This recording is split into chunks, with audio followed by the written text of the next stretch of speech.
Bismillah, alhamdulillah, alhamdulillah wa kafa, wassalatu wassalamu ala rasulih mustafa wa ala alihi wa sahbihi wa man ihtada. Wa ashhadu an la ilaha illallah wahdahu la syarika lah, wa ashhadu anna Muhammadan abduhu wa rasuluh. Allahumma salli ala sayyidina Muhammadin abdika wa nabiyyika wa rasulika nabiyil ummi wa ala alihi wa sahbihi wa sallim tasliman katsira. Amma ba'd. Pemirsa dimanapun Anda berada, bahwa segala puji bagi Allah, Tuhan seluruh sekalian alam, yang telah memberikan nikmat berupa iman dan Islam kepada kita semua, sehingga kita dapat melaksanakan syiar Islam. Kemudian selawat serta salam semoga selalu tercurahkan keharibaan junjungan umat yang besar, yakni Nabi kita Muhammad sallallahu alaihi wasallam beserta keluarga, sahabat dan para pengikut beliau hatta yaumil akhir. Pemirsa yang berbahagia, Al-Quran merupakan kitab pedoman bagi umat Islam, sehingga dalam hal membaca Al-Quran itu sangat dianjurkan oleh Rasulullah melalui hadis-hadis Rasul sallallahu alaihi wasallam. Al-Quran itu sendiri, menurut Dr. Al-Saleh, beliau berpendapat bahwa Quran asal katanya Quran, yang berarti bacaan. Kata Al-Quran berbentuk masdar atau disebut dengan isim maf'ul, yaitu maqru. Maqru itu artinya dibaca. Dan keterangan ini di dalam Al-Quran disebutkan di dalam Quran surah Al-Qiyamah, misalnya ayat 17 sampai 18 yang berbunyi, A'udzubillahi minasyaitonir rajim, Inna 'alaina jam'ahu wa Qur'an fa idza qara'nahu fattabi' Qur'ana.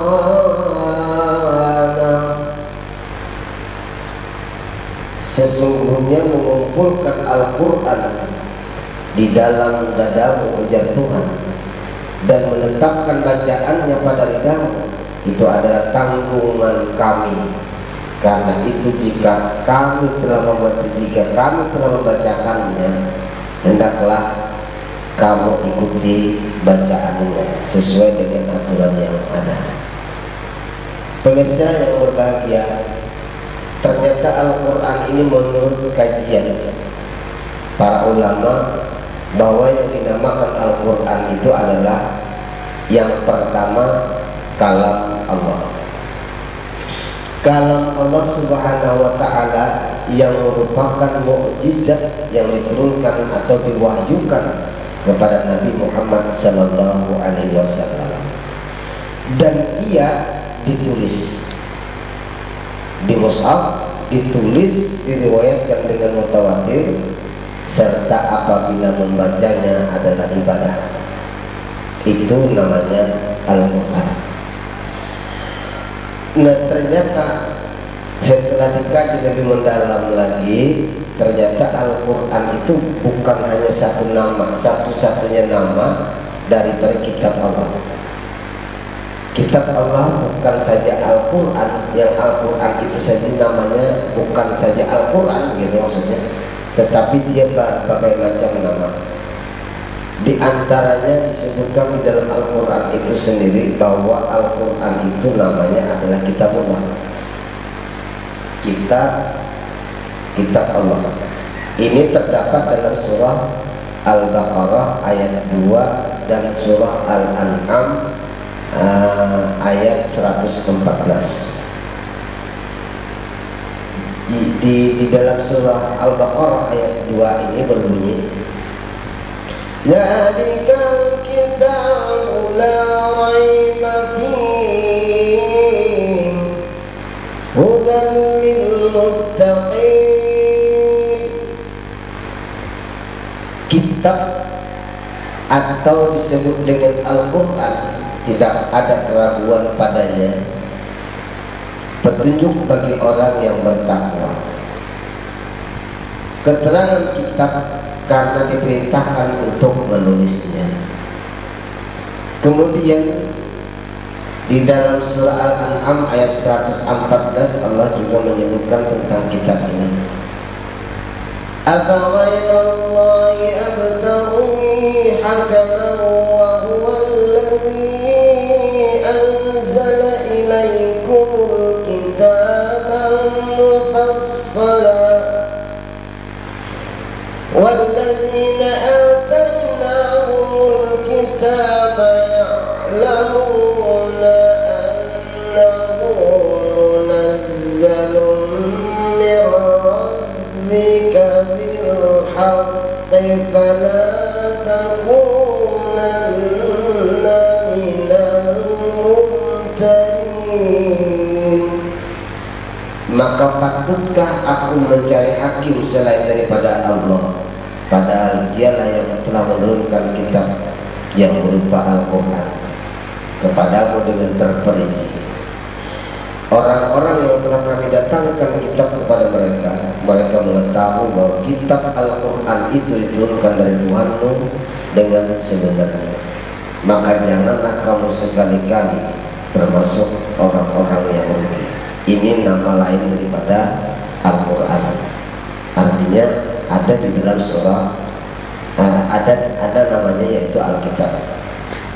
Kemudian nama lain daripada Al-Quran ini disebutkan juga oleh para ahli, para ulama mutakhirin, itu namanya Al-Furqan. Al-Furqan ini terdapat di dalam surah Al-Furqan ayat 1. Tabarakalladzi nazzala al-Furqan ala 'abdihi liyakuna lil 'alamin nadhira.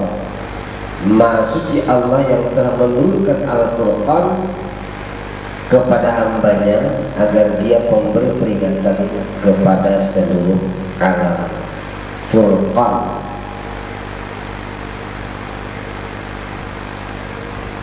Al-Furqan ini artinya pembeda antara yang benar dan yang batil. Al-Quran merupakan petunjuk untuk membedakan mana yang hak, mana yang batil. Kemudian selain dari Al-Furqan, Allah juga menyebutkan di dalam Al-Quran itu sendiri nama lainnya adalah Al-Dzikr. Al-Dzikr ini terdapat pada surah Al-Hijr ayat 9 yang berbunyi, Inna nahnu nazzalna dzikra wa inna lahu lahafizun. Sesungguhnya kamilah yang menurunkan al-dzikra atau Al-Quran, dan sesungguhnya kami benar-benar memeliharanya. Pemirsa yang berbahagia,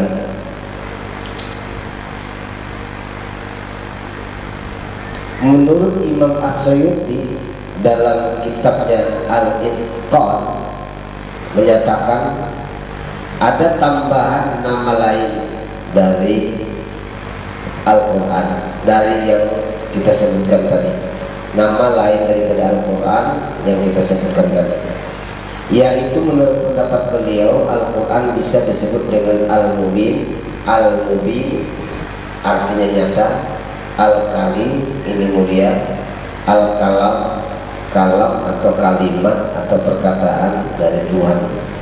An-Nur itu penerang atau cahaya. Dalam membaca Al-Quran ternyata perlu ada perhatian khusus dari kita semua selaku umat Islam, karena perjuangan para nabi, para sahabat, dan para tabi'in, para ulama mutaakhirin yang dulu-dulu, beliau memperjuangkan untuk umat Islam agar membaca Al-Quran ini benar dan baik. Itu tidak gampang menjaganya, sampai-sampai sehingga memunculkan ada yang namanya ilmu tajwid. Ilmu tajwid kita sudah tahu semua bahwa dia adalah cara melepaskan huruf, baik huruf itu berdiri sendiri, huruf itu dirangkai dengan huruf yang lain, termasuk melatih lidah, mengeluarkan huruf dan makhrajnya, atau belajar mengucapkan bunyi panjang dan pendeknya, cara menghilangkan bunyi huruf dengan menggabungkan kepada huruf yang sesudahnya, berat atau ringan, berdesis atau tidak, dan lain sebagainya. Itu yang kita ketahui, dan perlu kita ingat kembali bahwa Al-Quran yang ditulis pada masa Khalifah Utsman bin Affan radhiyallahu anhu ditulis tanpa titik dan baris. Namun setelah agama Islam tersiar luas dan banyak yang memeluk agama Islam, maka banyak bangsa-bangsa yang bukan Arab kesulitan dalam membaca Al-Quran. Pemirsa, keadaan tersebut membuat Abu Aswad Ad-Duwali di masa Khalifah Muawiyah mengambil inisiatif untuk memberi tanda-tanda dengan tinta yang berlainan warnanya, seperti titik di atas untuk fathah, titik di bawah untuk kasrah, titik sebelah kiri untuk dhammah, dan 2 titik untuk tanwin. Ini zaman Khalifah Muawiyah, jadi tidak memakai baris. Namun perkembangan selanjutnya di masa Khalifah Abdul Malik bin Marwan, Nasir bin Asim, dan Yahya bin Ya'mar menambahkan tanda-tanda untuk huruf-huruf yang bertitik. Keadaan yang demikian dipakai sampai pertengahan abad keempat Hijriah. Karena terlalu banyak titik dan masih menimbulkan kesulitan para pembaca Al-Quran bagi umat Islam yang memeluk pada zaman dulu, maka Al-Khalil mengambil inisiatif untuk membuat tanda baru, yaitu huruf waw kecil di atas, itu namanya tandanya dhammah, huruf alif kecil di atas di bawah anak-anak itu dinamakan tanda fathah, dan seterusnya. Kemudian tanda-tanda tersebut dipotong, permudah, ditambah sehingga menjadi bentuk sampai sekarang. Nah, di dalam membaca Al-Quran, kita sangat prihatin melihat keadaan umat Islam saat ini. Karena membaca Al-Quran ternyata ada aturan-aturannya, ada adab-adabnya. Menurut Imam Al-Ghazali dalam kitab Ihya Ulumuddin membagi kepada adab batin dan adab zahir. Pemirsa Tapin TV yang berbahagia dimanapun Anda berada, ketahuilah bahwa ternyata di dalam kita membaca Al-Quran ini ada tata cara tersendiri, dan kita sangat prihatin sekali kepada umat Islam yang menyampingkan adab-adab daripada cara membaca Al-Quran, apalagi ketika tadarus Al-Quran pada bulan Ramadan. Menurut Imam Al-Ghazali dalam kitab Ihya Ulumuddin membagi kepada adab, membagi adab tata-tata cara membaca Al-Quran ini kepada 2, yakni adab zahir dan adab batin, atau kita balik adab batin dan adab zahir. Adab batin ini adalah yang pertama menurut beliau membesarkan kalam Allah. Niat di dalam hati ketika kita membaca Al-Quran ini niatnya membesarkan kalam Allah. Kemudian yang kedua, niat di dalam hati hanya karena Allah dan Rasulnya memerintahkan untuk membacanya. Jadi bukan membaca Al-Quran dengan rame-rame atau dengan niat minta puji dan lain sebagainya, tetapi hanya karena Allah dan Rasulnya lah memerintahkan kita untuk membaca Al-Quran. Yang ketiga menurut Imam Al-Ghazali adalah menghadirkan hati ketika kita membaca Al-Quran, kemudian meresapi kandungan Al-Quran bagi yang mengerti bacaannya. Nah, bagi yang tidak mengerti bacaan yang dibacanya, dia dapat pahala, mendapat hikmah daripada bacaannya itu, sehingga sampai ke tingkat memperluas, memperhalus perasaan dan memiliki kebersihan jiwa. Seseorang yang tidak mengerti apa yang dibacanya, tetapi yang dibacanya itu adalah Al-Quran, kalam Allah, dia pasti membekas di dalam jiwa dan hatinya. Yang keempat menurut Imam Al-Ghazali adalah harus yakin dalam hati bahwa yang dibacanya adalah kalam Allah yang Maha Agung. Membesarkan kalam Allah berarti membesarkan Allah Subhanahu wa Ta'ala. Itu menurut Imam Al-Ghazali. Namun ternyata di dalam sebuah hadis yang diriwayatkan oleh Tirmidzi dari Imran, bahwa membaca Al-Quran ini menurut Imam Tirmidzi dari Rasulullah SAW, janganlah mengharapkan imbalan dari manusia ketika kita membaca Al-Quran, tetapi niat pertama adalah ridha Allah agar memberi manfaat kepada kita. Man qara'a al-Qur'ana falyas'alillah bihi fa innahu sayahji'u aqwamu yaqra'una al-Qur'an yas'aluna bihi nas.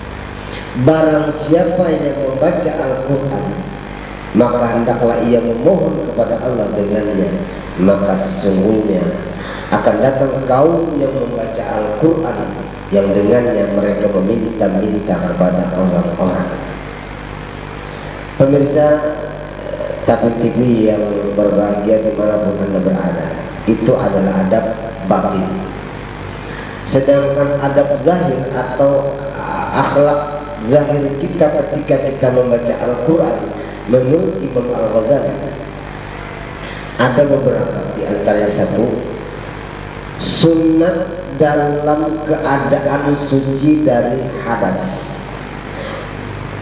Ketika membaca Al-Quran kemudian mengambil dengan tangan kanan dan memegangnya dengan kedua tangan. Artinya ketika kita mengambil Al-Quran, itu Al-Quran dipegang, dipeluk, bukan diletakkan di samping kiri atau kanan, apalagi di bahasa Banjar itu balimbai, kada boleh, karena ini kitab Al-Quran. Yang sangat menyedihkan bagi umat Islam adalah ketika Al-Quran itu di tangan kemudian diletakkan di sembarang tempat, diandak di bawah atau diandak di lantai. Nah, kada terhormat andakannya. Kemudian yang kedua, sunat membaca Al-Quran di tempat yang bersih seperti di rumah, di surau atau di tempat-tempat yang baik lainnya. Namun yang paling utama adalah di tempat ibadah, yakni masjid. Itu bagi yang kawakan masjid. Adapun adat zahir yang ketiga adalah sunat menghadap kiblat kalau ada kemampuan untuk menghadap kiblat. Membacanya dengan khusyuk dan tenang, sebaiknya berpakaian yang pantas, kada sembarangan berpakaian. Ini kita kadang-kadang kada sadar, kadang-kadang sambil berjalan-jalan kuciak baca Al-Quran bahasa Banjar. Kalau tahu bahwa itu tidak termasuk adab yang bagus, itu tidak termasuk adab yang tidak bagus. Kemudian ketika membaca Al-Quran menjadi Imam Al-Ghazali, mulut harus bersih. jangan sambil makan, jangan sambil bicara. Itu membaca Al-Quran. Jangankan membaca Al-Quran, membaca salawat dan zikir pun, ketika orang lagi asik membaca zikir dan salawat, dia membaca itu pun dilarang untuk memakan makanan atau sambil minum. Nah, ini adab-adab lahir. Kemudian ada juga ketika membaca Quran itu dimulai dengan ta'awudz dan basmalah, kita sudah tahu semua kan. Nah, yang terakhir ini sunat. Yang keenam ada sunat membaca Al-Quran dengan tartil. Karena dalam Al-Quran ada disebutkan di dalam surah Al-Muzammil ayat 4 yang berbunyi warattilil Qur'ana tartila, baca Al-Quran dengan tartil. Itu adab zahir. Namun bagi orang yang mengerti arti dan maksud ayat yang dibacanya, lain lagi tingkatannya. Disunatkan orang yang sudah mengerti arti dan maksud ayat Al-Quran yang dibacanya, ini yang pertama dia harus fokus perhatian kepada ayat yang dibacanya. Dan yang kedua, dia harus menggunakan pola pikirnya ketika dia membaca Al-Quran. Nah, membaca Al-Quran seperti ini sebenarnya yang menjadikan Al-Quran itu benar-benar kehidupan, petunjuk dalam kehidupan, baik kehidupan di dunia maupun kehidupan di akhirat. Ketika sampai pada ayat tasbih, dia bertasbih dan bertahmid. Ketika sampai pada ayat tentang doa, dia membaca doa. Ketika dia membaca tentang masalah taubat, dia berdoa dan istighfar minta ampun kepada Allah. Ketika dia membaca ayat tentang azab, maka minta perlindungan kepada Allah. Begitu juga dengan iramanya, dengan lagunya, nagomnya. Karena kita kadang tahu, kadang ngerti bacaan ayat Al-Quran, pada ayat ini tentang azab, kita kadang-kadang salah dalam mengiramakannya. Adalah dia ketika sampai tentang ketika kita membaca tentang masalah ayat yang berhubungan dengan rahmat Allah, maka dia memohon rahmat kepada Allah Subhanahu wa Ta'ala. Ini adab lahir, ya. Nah, selain daripada itu, pemirsa Tapin TV yang berbahagia, ada adab lain lagi yang bagi orang yang diberi Allah suara yang bagus, diberi Allah suara yang merdu, itu sunat membaca dengan suaranya yang bagus dan merdu itu. Nah, dia akan menambah keindahan isi daripada Al-Quran. Dan ini perintah Nabi langsung. Artinya membaca Al-Quran tingkatannya masing-masing. Bagi orang yang hanya bisa membaca Al-Quran karena dia baru belajar, baca seadanya. Lalu dia tingkatkan, disuruh lagi untuk belajar supaya bagus dan benar. Dia sudah belajar tajwid, dia belajar segala macam, lalu dia membaca dengan tingkatan semampunya. Terus bagi orang yang pintar dalam mengerti ayat Al-Quran, mengerti maksud dan tujuannya, dia dengan pola pikirnya, dengan hatinya, dengan renungannya. Kemudian bagi orang yang hanya bisa diberi Tuhan, bukan, dia diberi Tuhan hanya memiliki suara merdu dan indah, bagus, disuruh oleh Rasulullah untuk membaca Al-Quran dengan suara bagus itu. Zayyinul Quran bi aswatikum, ya Rasulullah, hendaklah kamu hiasi Al-Quran itu dengan suaramu yang merdu. Diriwayatkan pada suatu malam Rasulullah Sallallahu Alaihi Wasallam menunggu istri beliau yang bernama Siti Aisyah radhiyallahu anha. Belum datang, Nabi terdahulu datang ke rumah, Siti Aisyah belum datang. Nah, ketika datang ke rumah, tiba di rumah, Rasulullah bertanya kepada Siti Aisyah, bagaimana keadaanmu wahai Aisyah? Dijawab oleh Aisyah, wahai Rasulullah, keadaan pun bagus saja, Cuma ulun ini terlambat datang karena mendengarkan bacaan Al-Quran seseorang yang sangat bagus lagi merdu suaranya. Tadi di jalan ulun mendengar orang membaca Al-Quran dengan suara yang bagus dan bagus suaranya. Maka Rasulullah pun berdiri dan mendengarkan bacaan Al-Quran yang dikatakan oleh Aisyah tadi. Kemudian beliau kembali dan mengatakan kepada istri Sidin, ujar Rasulullah, yang membaca Al-Quran tadi adalah Salim, yaitu budak sahaya Abi Huzaifah. Lalu Sidin mengucap segala puji bagi Allah yang telah menjadikan orang yang suaranya seperti Salim itu sebagai umatku, kata Rasulullah. Ada kebanggaan Nabi ketika kita yang memiliki suara yang bagus, merdu, lalu kita gunakan untuk membaca Al-Quran. Rasul bangga dengan suara tersebut, dengan bacaan itu. Oleh sebab itu, melakukan atau mengiramakan Al-Quran dengan suara yang bagus dan merdu, sekali lagi hukumnya sunnah, tapi tidak melanggar aturan dan ketentuan atau cara membaca yang ada. Kalau Al-Quran dilakukan dengan tidak ditentukan, tidak termasuk dalam aturan yang ada, sepakat ulama menyatakan hukumnya haram.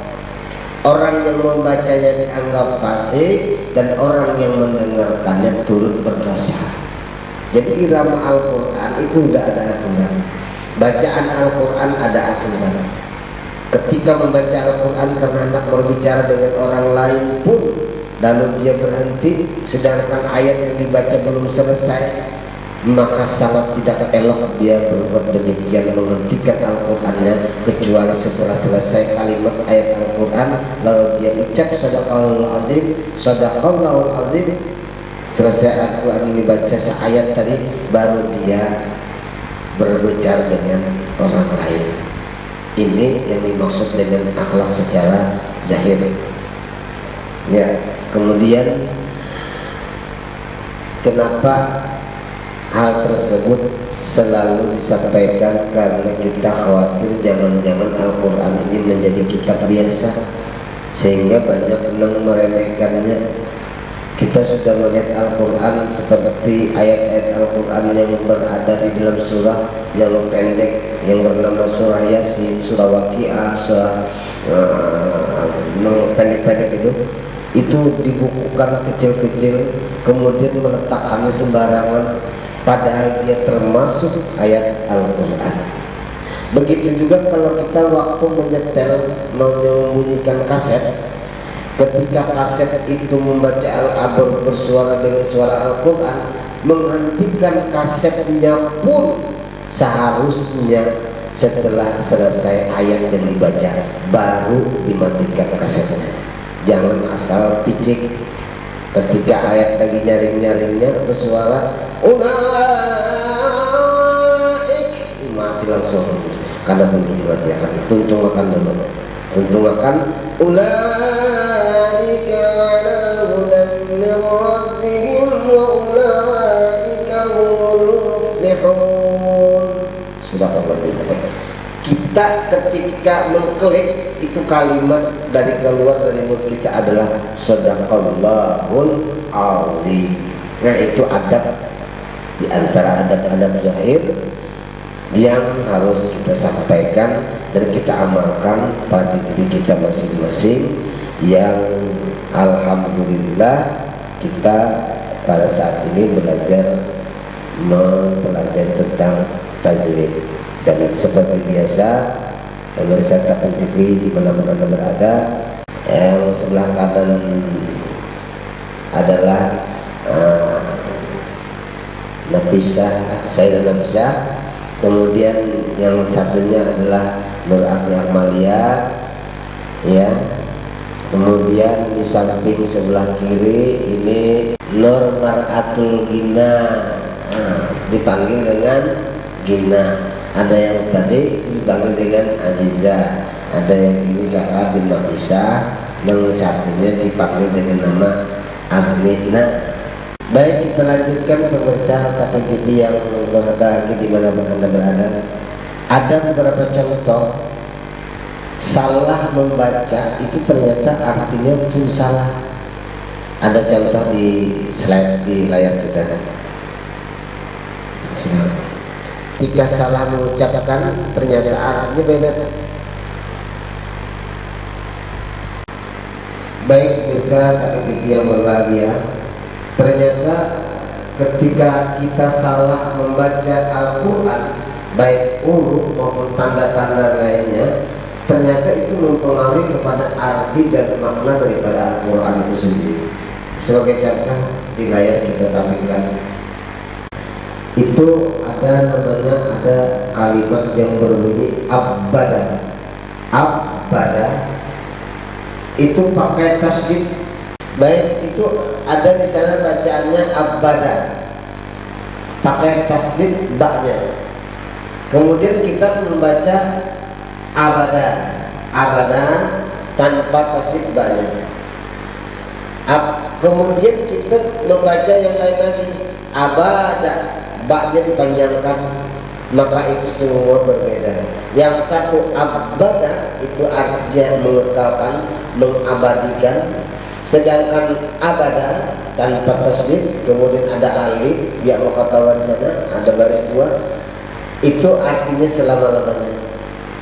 Kemudian yang satu lagi kita baca abada, baknya kita panjangkan, itu artinya membinasakan, kan benar-benar jauh.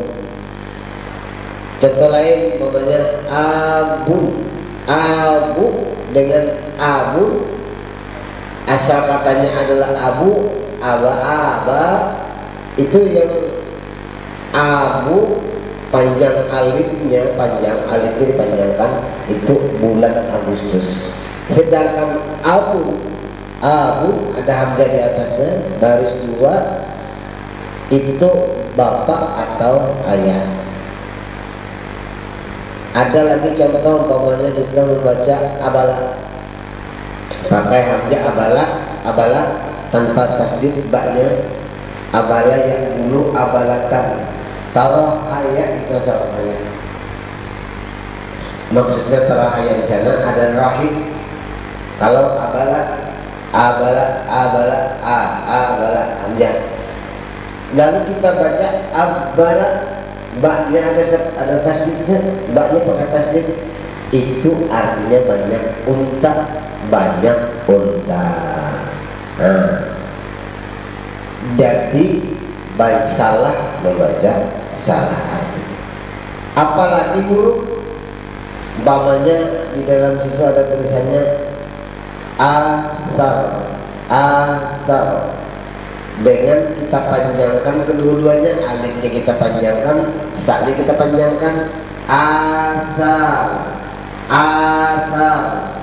Yang satu itu asar pakai hamzah, asar itu hadis atau sunnah namanya. Sedangkan asar kemudian ada alif, itu namanya artinya bekas. Apalagi kalau itu kita salah mengucapkannya dengan huruf sin. Yang tadi huruf sa, yang ini huruf sin. Asar, yang tadi asar, yang ini asar. Nah, asar ini artinya menawan, ya siru asran, menawan atau menangkap. Nah, belum lagi contoh umpamanya asar, yang satu pendek, yang satu panjang. Asa itu artinya yang di atas pakai hamzah, asa yaksu aswa, asal katanya mengobati, membujuk, menghibur. Sedangkan yang salah tadi kita baca umumnya asa, alif biasa, a dengan sa, itu asal kata yu'asi, mu'asah, itu menjadi ikutan atau menolong. Ada bacaan di dalam Quran ihdi berasal daripada kata hadi, al-hadi atau ulah. Itu artinya memberi petunjuk. Kita baca ihdi, hak diganti dengan huruf hak, jarang banyak hakwang, maka itu beda benar, artinya beda benar. Ihdi hada katanya yahdu hadwa, menghalau unta dengan nyanyi, dengan menyanyi. I gara-gara huruf ha dan ha itu berbeda, lain artinya. Terus yang satunya contoh yang lain ada. Nah itu tadi kita mengumpulkan tentang masalah contoh-contoh ketika kita salah membaca ternyata salah arti dan maknanya. Baik pemirsa yang berbahagia, pemirsa Tapin TV yang berbahagia di mana Anda berada, ada beberapa keutamaan dalam mempelajari dan membaca Al-Quran. Di antaranya adalah menurut hadis Bukhari, Rasulullah SAW bersabda bahwa keutamaan Al-Quran itu, keutamaan orang yang mau belajar dan mengajar Al-Quran itu adalah, ya Rasulullah, khairukum man ta'allama al-Qur'ana wa 'allama. Sebaik-baik kamu ialah orang yang mempelajari Al-Quran dan mengajarkan. Kemudian keutamaan lain yang lain, Al-Quran itu merupakan syafaat bagi orang yang membacanya. Di dalam hadis riwayat Muslim disebutkan, "Iqra'ul Qur'ana fa innahu ya'ti yaumal qiyamah syafi'an li ashabi." Bacalah Al-Quran karena ia akan datang pada hari kiamat sebagai pemberi syafaat pada orang yang mempelajari dan mentaatinya sebagai syafaat. Kemudian keutamaan lain dalam membaca Al-Quran adalah menurut hadis rawah Syekh kami bahwa Allah yaqra'ul Qur'ana wa mahyuni ma'as-sufaratil kiram bararah walladzi yaqra'ul Qur'ana wa yutaqti'u bihi wa huwa 'alaihi syaqun lau ajr. Orang yang mahir dalam membaca Al-Quran akan berkumpul bersama para malaikat yang mulia lagi taat, sedangkan orang yang susah lidahnya ketika membaca Al-Quran dia mendapat pahala 2 kali lipat. Ini keuntungan daripada orang-orang yang mencintai Al-Quran. Baik, kita coba membuka Al-Quran, mencari contoh dalam Al-Quran tentang bacaan Al-Quran di dalam ilmu tajwid. Lanjutan kemarin itu adalah mutaja nisain, idgham mutaja nisain. Mutaja nisain itu ada juga sejenis. Nah sejenis artinya ada contoh di itu ada huruf dal, huruf ta dan to, sa, za dan zo, kemudian ba dengan mim. Ada 8 huruf izan. Izan yang apa? Ada 8 huruf itu mutaja nisain. Nah cara membacanya, kalau dal mati bertemu dengan ta, dal mati bertemu dengan ta, maka taknya ada satu sana ada tasdid, maka taknya itu maka dalnya itu tidak bersuara, tidak dibaca langsung ke ta. Nanti dicontohkan oleh kakak kita. Kemudian kalau apa namanya, taknya sukun, kemudian bertepatan berdekatan setelah tak sukun tadi ada dal tasdid, maka taknya tidak disuarakan tetapi langsung ditasdidkan kepada dal. Kemudian begitu juga dengan tak yang sukun bertemu dengan to, maka taknya tidak disuarakan tetapi yang disuarakan adalah huruf to. Selanjutnya umpamanya di situ ada huruf to dengan tak, to-nya sukun, kemudian setelah itu ada huruf ta, sedangkan di ta itu ada tasdid. Walaupun tidak ada tasdid, maka to tidak tidak disuarakan termasuk kol-kolahnya. Nah, termasuk kol-kolahnya.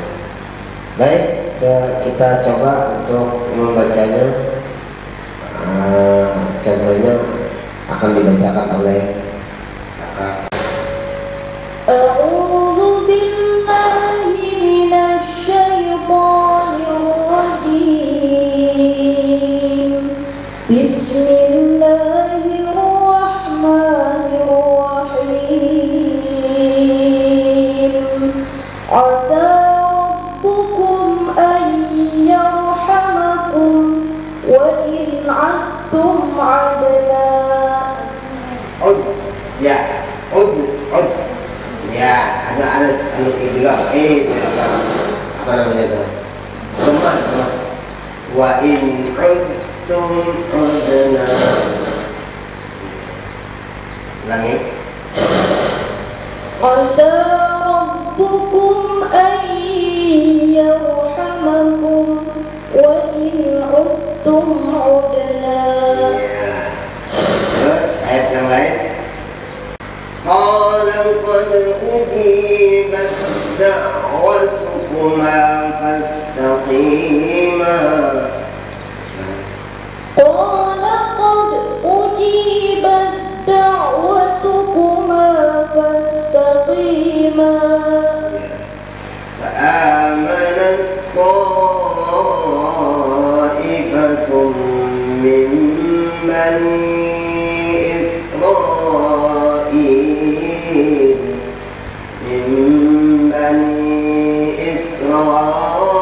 إسرائيل وكفر طائفة فآمنت طائفة من بني إسرائيل وكفرت طائفة. لئن بسطت إلي يدك لتقتلني ما أنا بباسط لئن بسطت إلي يدك لتقتلني ما أنا بباسط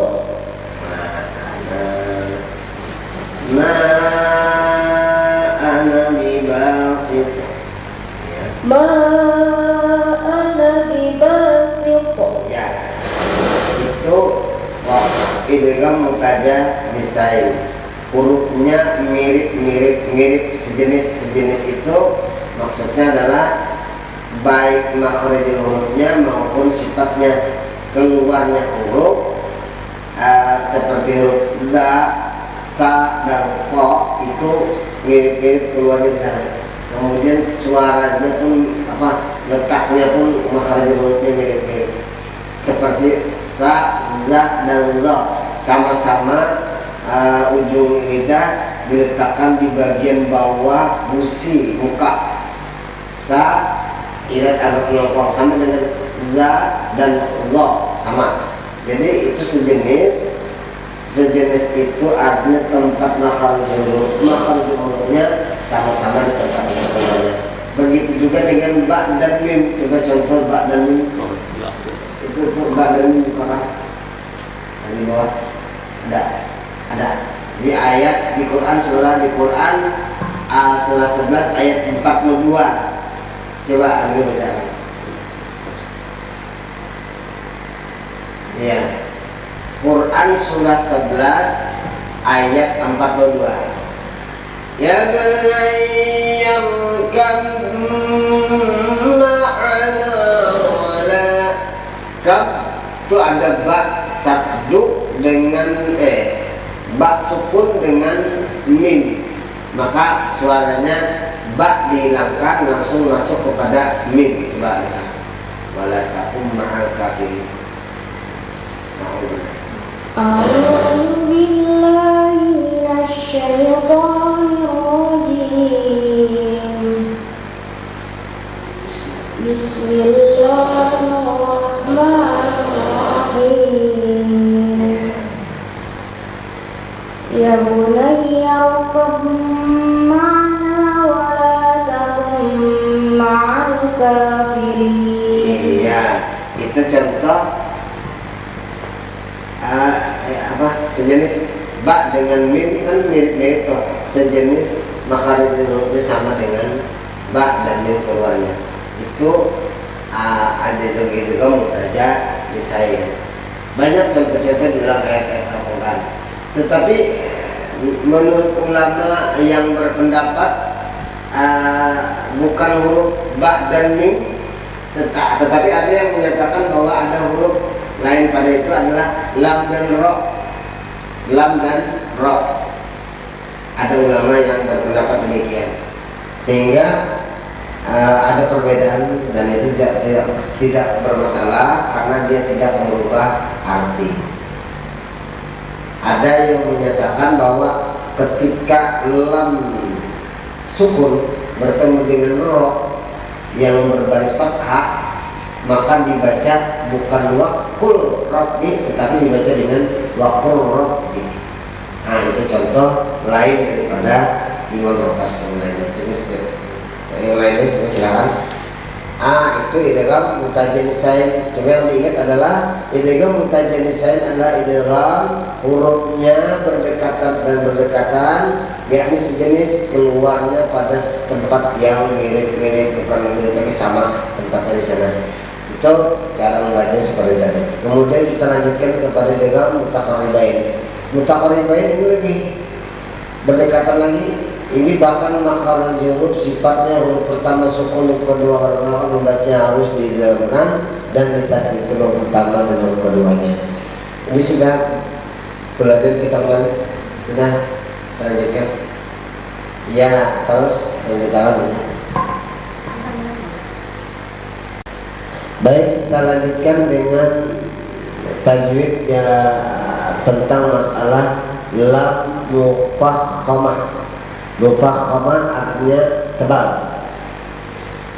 Baik, untuk minta bantuan untuk menjelaskan tentang lam mufakhamah. Jizan. Lam yang terdapat lafaz jalalah Allah harus dibaca tebal tafkhim dengan cara mengangkat semua lidah dan menekannya ke langit-langit atas sambil menekankan suara yang cukup keras atau kuat. Tetapi harus didahului huruf yang berharokah fathah dan berharokah dhammah. Contohnya Allahumma Allahumma ya, terus Syahidallah Rasulullah ya, Subhanallah ya, Allahu Akbar ya. Qul huwallah Fazadahullah. Iya. Terus selanjutnya ada contoh lain yang berharokat fathah atau berharokat dhammah. Itu sudah dibacakan tadi. Ciri-cirinya adalah didahului lam Allah didahului oleh baris bahasa Banjarnya atau harokat di atas atau berbaris dhammah. Itu lam Allah kada boleh kada tebal lam Allahnya. Jadi harus tebal. Tebal itu ilat ke langit-langit. Allah. Mulutnya kadang monyong, mulutnya terbuka sedikit, tapi ilat yang ditekankan. Allah Syahidallah Allahumma la ilaha illallah Muhammadur Rasulullah. Allah ini didahului huruf dhammah dan baris fathah. Allah tekan. Jadi bukan Allah, ada. Bukan seperti apalagi Allah. Baik, syahadatlah. Salah itu. Jadi harus tebal dan bibirnya jangan bergerak. Ilatnya aja yang menekan ke langit-langit. Allahu Akbar, Allahu Akbar, walillah. Beda. Ketika walillah didahului baris bawah, didahului oleh baris bawah, maka bacaan lam Allah itu tipis. Walillah, bismillah, syahidallah, syahidallah, itu didahului baris fathah, maka lam Allah tebal. Jadi tidak elok kalau kita ketika tulisannya berbaris dhammah atau fathah lalu kita baca dengan tipis dan kada nyaman didengar, kada nyaman didengar. Lebih-lebih kalau itu barisnya di bawah lalu kita baca tebal, habis kada nyaman didengar.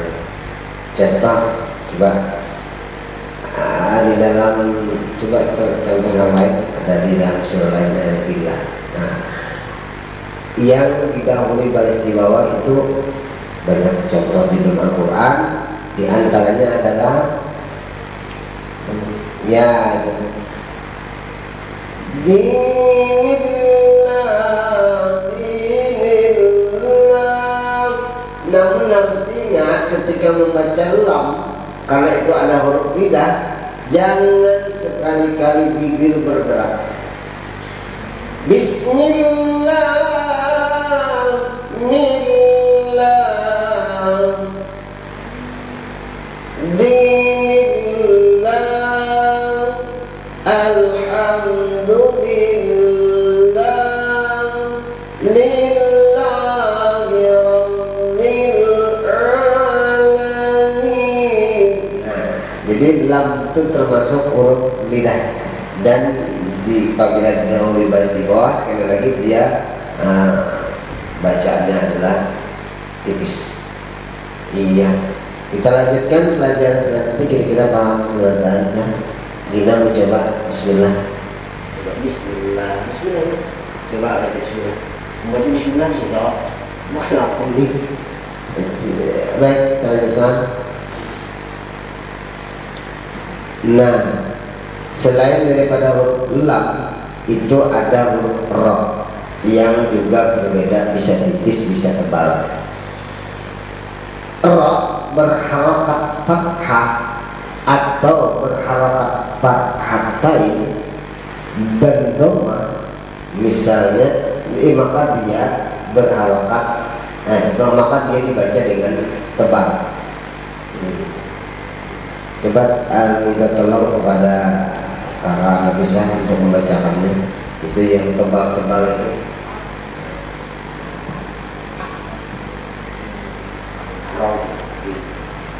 Rabbil falaq, ra'aitan nas, kabirah, nara, wa a'azzana kawa, nahara.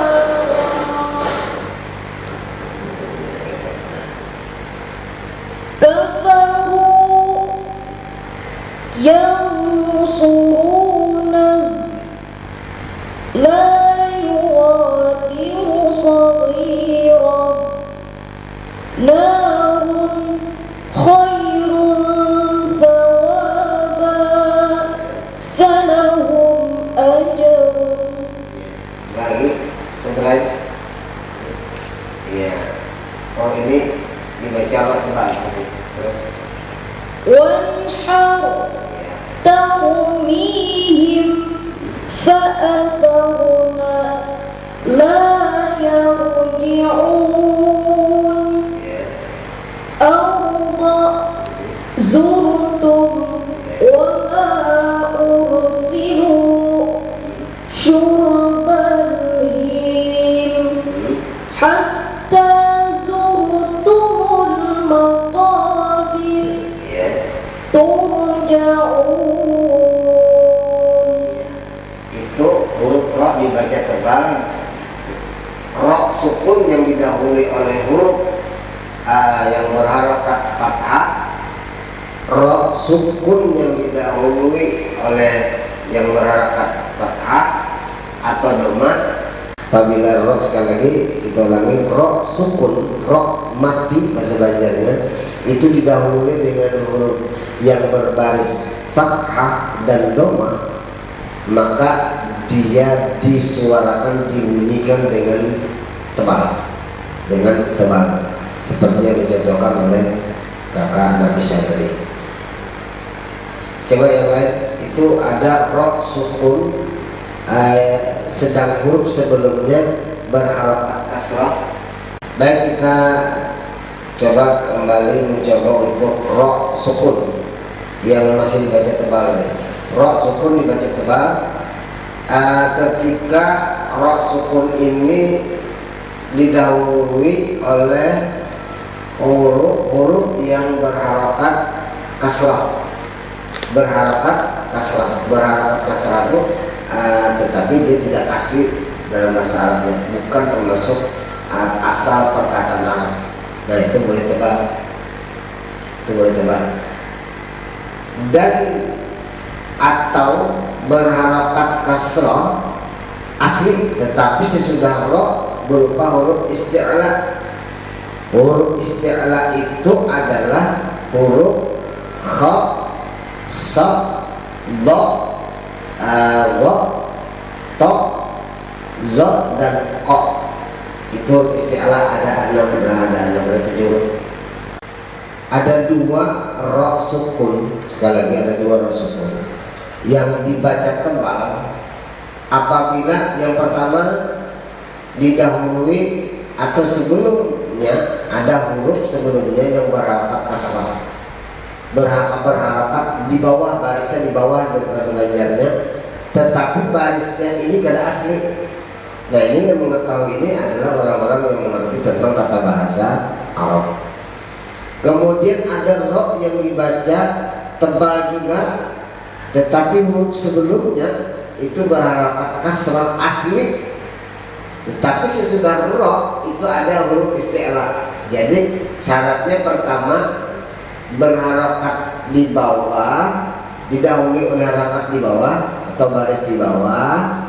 Kemudian sesudah ro itu ada huruf isti'la, maka membunyikan huruf ro sukun atau ro yang mati bahasa Banjarnya itu harus tebal. Nah, contoh irji atau didahului atau apa sesudah itu, sesudah ro sukun ada huruf isti'la. Mirsad. Coba kita lanjutkan anunya, itu yang dibaca dengan ro yang dibaca, ro ini dibaca tebal. Nah, jadi banyak contohnya. Kemudian kita lanjut kepada ro yang dibaca dengan ro tipis. Silakan untuk membantu menjelaskannya.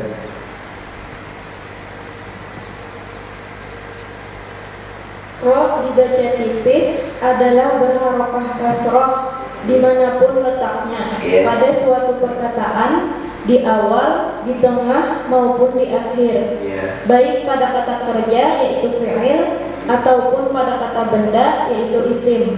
Misalnya rihlah, al-qari'ah, al-bariyah, min syarr matla'il fajr, falyanzur. Ya, itu bisnis. Itu lain. Ro dibaca tipis karena didahului huruf. Terus ro dibaca tipis karena didahului oleh ya sukun. Misalnya ghair, tayra, khair, mughirat, yasira. Walaupun dia berbaris di atas tetapi didahului yang sukun. Nah, itu namanya ro tipis. Ro nya dibaca tipis. Ada ro sukun, huruf sebelumnya berharakat kasrah yang asli dan sesudahnya tidak berupa huruf isti'la. Ini juga itu tipis. Nah, artinya roknya rok sukun, roknya mati. Sebelum rok mati itu, rok sukun itu ada huruf yang berbaris kasrah, berbaris di bawah. Dia asli bahasanya tuh asli Rasul bahasa Arabnya, dan tidak juga tidak sesudahnya itu benar istilah, maka dia tipis. Contohnya wastaghfir, nah fir'aun fabashir am lam tunzirhum ilkirtum, tipis. Ilatnya diletakkan di sebelah gusi bagian muka sebelah kanan, diletakkan di sana. Fir bagian sebelah kanan. Iya. Baik. Nah, ini tentang masalah tipis dan tebal. Coba kita lanjut kepada pelajaran yang lainnya, dan ada lagi. Kalau tidak ada, kita lanjut kepada bacaan setelah itu ada mat ya. Masih ada mat. Ada mat. Oh ya, kita mencoba mempelajari tentang bacaan huruf-huruf hijaiyah yang terdapat dalam surah-surah Al-Quran. Iya, coba kita minta kepada itu ada bacaan di situ. Contohnya alif lam mim, alif lam ra, itu ada huruf-huruf Al-Quran dengan makna tertentu. Baik, bisa alif bisa tahu panjang pendidikan. Ada contoh di sana alif lam like ya. Alif lam mim. Alif lam mim. Ya, antara lam dengan nya dengunya dengan mimnya sama sama. Alif lam ra, sama kan? Alif lam ra. Alif lam ra. Ya. Alif lam mim ra. Alif lam mim ra. Iya. Terus alif lam mim sad. Alif lam mim sad. Iya.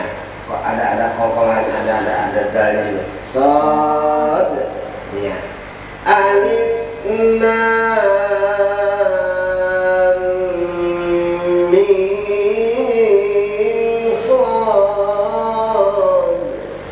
Alif lam mim sad. Iya. Baik. Terus ada toksin. Tosin.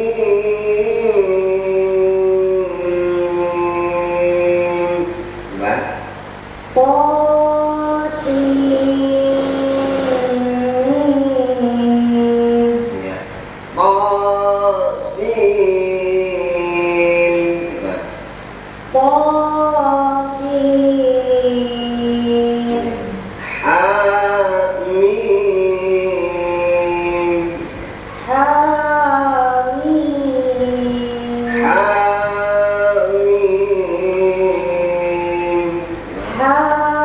Hamim. Iya. Ha buang. Baik. Ya. Terus ha.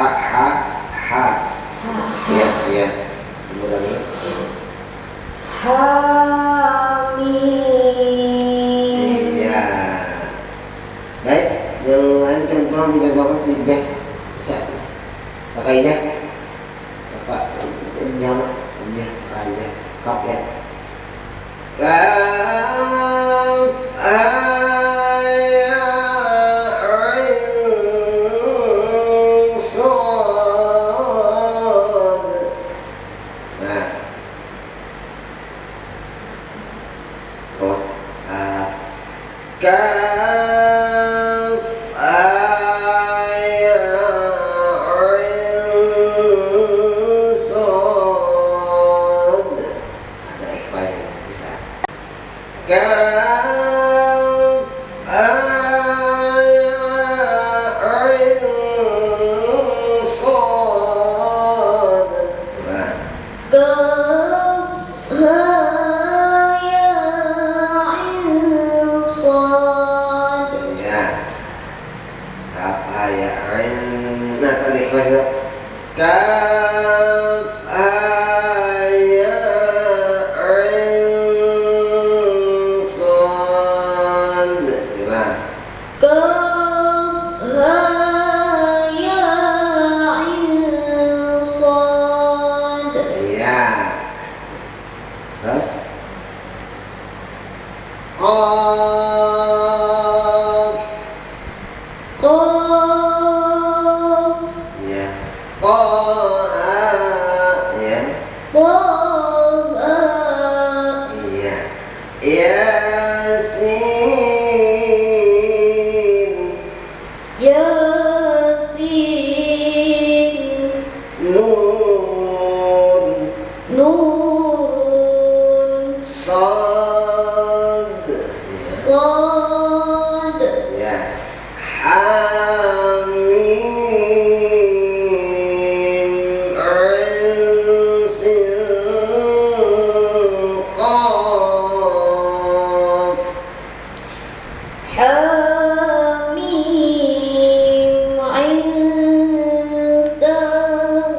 Sin. Sin. Ya. Ain, sin, qaf. Ain Sin Qaf. Iya. Coba contoh lain. Yang ada dalam Quran sudah ya. Habis sudah. Berarti itu contoh-contoh huruf hijaiyah yang ada di dalam Al-Quran yang harus kita pelajari. Jadi jangan coba-coba membaca kalau tidak belajar dan tidak mengerti, harus belajar dulu. Dan kepada guru-guru yang mengajar Al-Quran itu ada, kalau metode Iqra itu ada khusus mempelajari itu. Jadi kalau huruf hijaiyah di Iqra kan tidak ada huruf hijaiyah A, bacanya seperti saja la gitu ya. Jadi tidak ada alif, lam, maka itu harus dipelajari. Jangan sampai ada membaca ketika membaca alif, lam, ro itu dibaca alar, atau alir atau alur. Nah, jadi harus diberi pelajaran bahwa itu adalah alif, lam, ra, alif, lam, ra. Alifnya ada mahfuznya, kemudian lamnya, kemudian mimnya ada gunnah di sana. Jadi antara lam dengan mim itu gunnah, jarak lam dengan mim suaranya itu bersama. Nah, anak marah anak ketokan juga. Nah, begitu seterusnya.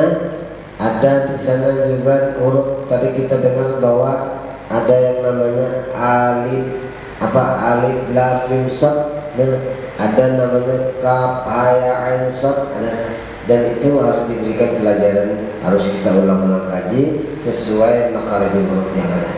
Baik, lanjut kepada masalah mat ya. Yang mat tadi, simat itu kita minta bantuan kepada kakak besar. Huruf-huruf hijaiyah dibaca sesuai huruf aslinya yang terdapat di awal surah. A. Mad lazim harfi mukhaffaf. Harfi artinya huruf. membacanya harus dipanjang satu alif atau dua harokah.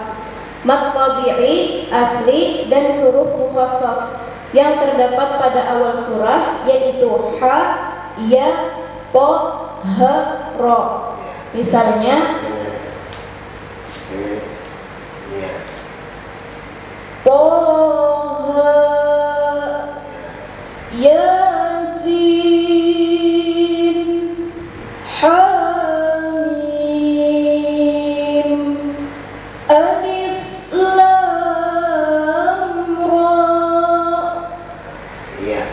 Terus baik, ada dalam surah-surah yang tersebut, ada dalam surah-surah Al-Quran.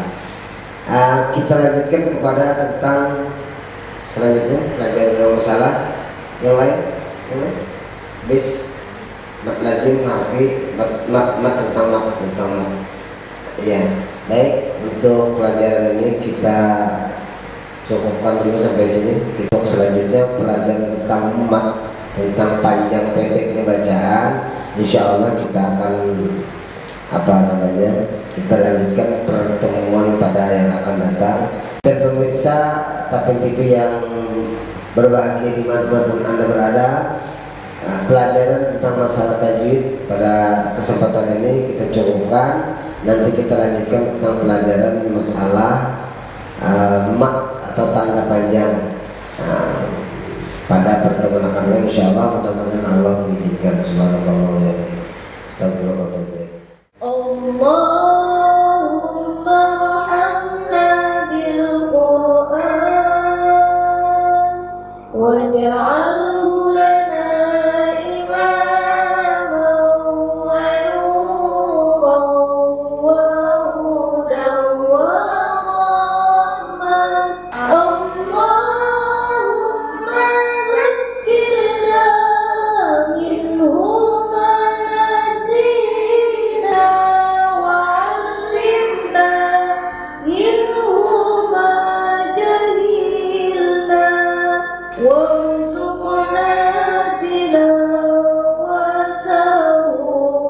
ana al-laili wa atrafan nahar waj'alhu lana hujjatan